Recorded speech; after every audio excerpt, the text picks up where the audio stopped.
और भारतीय जनता पार्टी के नेताओं ने इंडी गठबंधन पर निशाना साधा है। हमला बोलते हुए कहा है कि इंडी गठबंधन बिहार विरोधी है, इंडी गठबंधन आंध्र प्रदेश विरोधी है। दरअसल बजट में बिहार आंध्र प्रदेश के लिए खास तरीके से उनको मदद देने के लिए, आर्थिक मदद देने के लिए जो ऐलान किया गया है उस पर लगातार विपक्ष हमलावर है। और इसी पर प्रेस कॉन्फ्रेंस करते हुए भारतीय जनता पार्टी के नेता ने साफ कहा है कि इंडी गठबंधन बिहार विरोधी है, आंध्र प्रदेश विरोधी है, ये बिहार के लोगों का विकास नहीं देख सकते हैं। इंडी गठबंधन पर निशाना साधते हुए उन्होंने कहा है कि ये गठबंधन आंध्र प्रदेश विरोधी है, बिहार विरोधी है। दरअसल बजट में बिहार और आंध्र प्रदेश के लिए ऐलान किया गया है आर्थिक मदद का, वहां के विकास के लिए, और उसी पर विपक्ष हमलावर था, जिस पर बीजेपी ने जवाब दिया। आंध्र प्रदेश और बिहार को थोड़ी सी मदद इस बजट के द्वारा दिया गया। ये कांग्रेस और इंडी गठबंधन को क्यों इससे दर्द है, क्यों आप सह नहीं पा रहे हैं? क्यों कांग्रेस बिहार विरोधी, आंध्र विरोधी और विकास विरोधी साबित होना चाहती है? क्या इंडी गठबंधन देश के किसी हिस्से को विकसित होते हुए क्या पचा नहीं सकती है? और इस बीच बड़ी जानकारी आपको दे रहे हैं, अग्निवीरों पर सरकार का बड़ा फैसला आया है। बीएसएफ में भी अग्निवीरों को 10% आरक्षण देने की बात कही जा रही है। इसके अलावा पैरामिलिट्री फोर्सेज, सीआरपीएफ और एसएसबी पहले ही अग्निवीरों के लिए आरक्षण का ऐलान कर चुकी है। इस वक्त ये बड़ी खबर आपको बता रहे हैं, जहां बीएसएफ में भी अब अग्निवीरों को 10% आरक्षण दिया जाएगा। इससे पहले भी सीआईएसएफ में अग्निवीरों को दिया जा चुका है। सीआरपीएफ और भी जो सिक्योरिटी फोर्सेस हैं उसमें अग्निवीरों को जगह दी गई है। एसएसबी में भी आरक्षण है उनके लिए, और अब बीएसएफ की तरफ से भी ये बड़ा फैसला लिया गया है, अग्निवीरों को आरक्षण दिया जाएगा 10%। 4 साल इन्होंने मशक्क़त की नौकरी की है, एक्सपीरियंस हासिल किया है, कड़े अनुशासन में रहे हैं, तो बीएसएफ के लिए एकदम अनुरूप हैं ये। तो एक तरह से हमको तैयार सोल्जर मिल रहे हैं, जिनको हम बहुत शॉर्ट ट्रेनिंग करके जो इनको लोकल कैप्सूल्स इनको देने हैं, वो देने के बाद हम इनको तुरंत सीमा पे तैनात करेंगे। सब बलों में इसका लाभ होगा, जिसमें भी अग्निवीर जाएंगे। हम इसका इंतज़ार कर रहे हैं, जैसे ही आएंगे हम इनको तुरंत लेके और इनको जो कन्वर्शन ट्रेनिंग है वो देने के बाद इनको तैनात करेंगे। जितनी हमारी वैकेंसीज़ होंगी उनका 10% इनके लिए रिज़र्व्ड होगा, आरक्षित होगा, और इनको एज की भी छूट है। जो पहला बैच है उसमें 5 साल का एज रिलैक्सेशन है, और जो अगले बैच आएंगे उनके लिए 3 साल का रिलैक्सेशन होगा।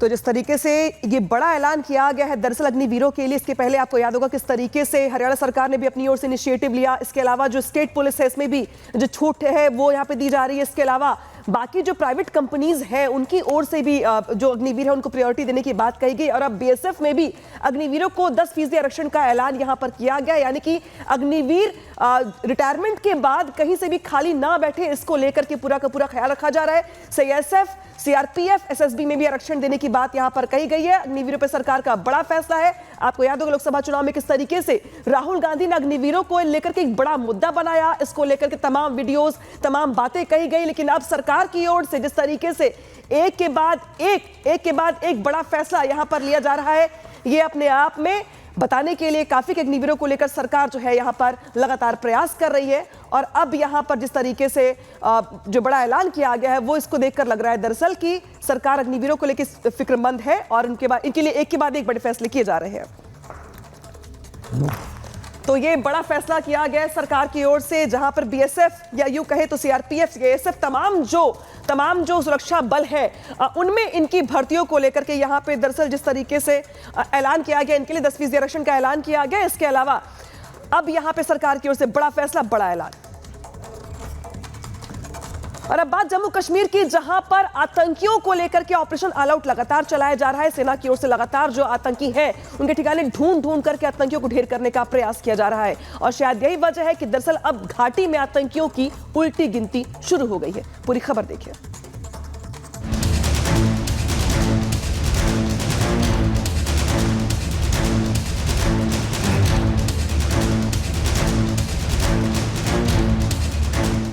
आतंकिस्तान के गुर्गों पर अब भारतीय सेना डबल अटैक कर रही है। एक एक आतंकी को चुन चुनकर जहन्नुम पहुंचाया जा रहा है। कुलगाम हो या कुपवाड़ा, किसी हाल में आतंकी घुसपैठ को अब बर्दाश्त नहीं किया जा रहा है। ऑपरेशन ऑल आउट के तहत घाटी में आतंकी नेटवर्क को साफ कर चुकी भारतीय सेना अब जम्मू में भी ऑपरेशन चला रही है और आतंकियों को उनकी सही जगह पहुंचा रही है। जम्मू कश्मीर के कुपवाड़ा में भी सुरक्षा बलों और आतंकियों के बीच मुठभेड़ जारी है।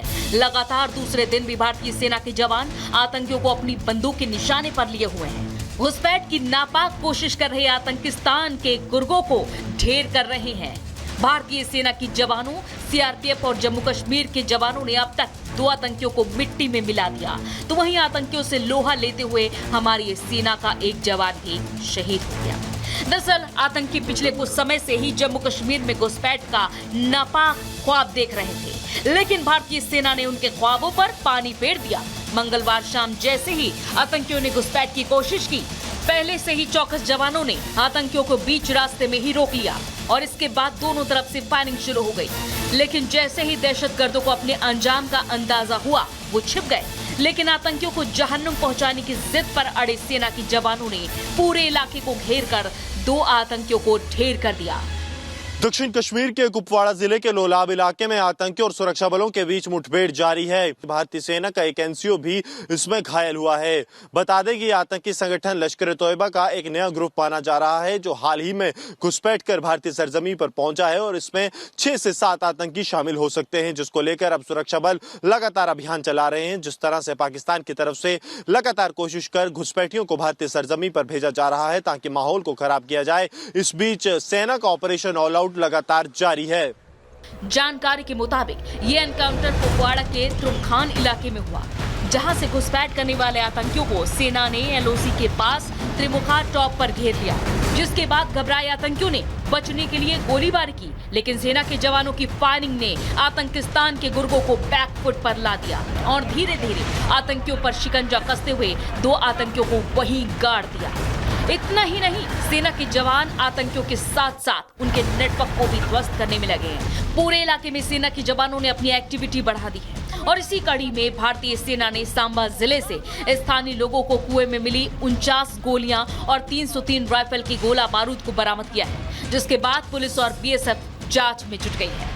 कुल मिलाकर ये कहा जा सकता है कि जम्मू कश्मीर में बड़ी आतंकी घटनाएं आतंकियों के बौखलाने का सबूत है और इस तरह से सेना ने घाटी से आतंकियों को खदेड़ा है। वैसे ही जम्मू में भी इनके पूरे नेटवर्क पर शिकंजा कसकर आतंकियों को ढेर किया जा रहा है। हालांकि आतंकी लगातार अपने नापाक परस्तों के इशारे पर सुरक्षा बलों को निशाना बनाने की कोशिश कर रहे हैं, लेकिन इस बार कोई भी आतंकी बच नहीं पाएगा। Bureau report, Republic Bharat.